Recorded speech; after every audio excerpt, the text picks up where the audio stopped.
December నిన్నే start అయినట్టుంది కదా! అప్పుడే 15 డేస్ అయిపోయాయా అనిపిస్తుంది. క్రిస్మస్‌కి ఇంకా 10 డేస్ మాత్రమే ఉన్నాయి. అదేంటో వర్క్ ఎక్కువ ఉన్నప్పుడు టైం తక్కువ అనిపిస్తుంది. అవును కదా! అందులోనూ ఫెస్టివల్ వర్క్. ఇంక చెప్పాలా? హౌస్ అంతా డీప్ క్లీన్ చేయించాలి. సో, డీప్ క్లీనింగ్ కోసం క్లీనింగ్ చేసేవాళ్ళు వచ్చేసారు. వీళ్ళు 1 ఇయర్ నుంచి చేస్తున్నారండి. ఎవ్రీ మంత్ వచ్చి చేస్తారు. చాలా బాగా వర్క్ చేస్తారండి. అండ్ ఈసారి డీప్ క్లీనింగ్ కాబట్టి కొంచెం టైం ఎక్కువ పడుతుంది. మనకు హాఫ్ డే పట్టే వర్క్‌ని వాళ్ళు 1 అవర్‌లో చేసేస్తారు.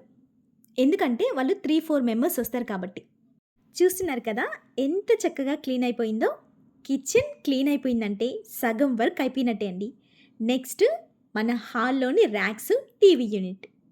ఈ క్లీనింగ్ కోసం సగం పని నైసి, సగం పని నేను. ఇలా పంచుకొని క్లీన్ చేసేస్తున్నాం. షేరింగ్ ఈజ్ కేరింగ్ అండి. పనులు పంచుకోవడం మంచి అలవాటు.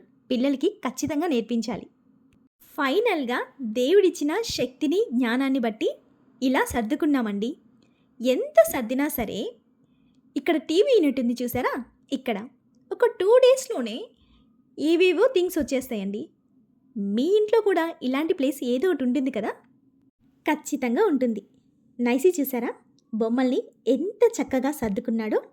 ఇంతకీ మేమెలా సర్దుకున్నామో ఒక కామెంట్ చేయొచ్చు కదండీ! అలాగే లైక్ చేయడం మర్చిపోకండి. Thanks for watching. ఆగండి.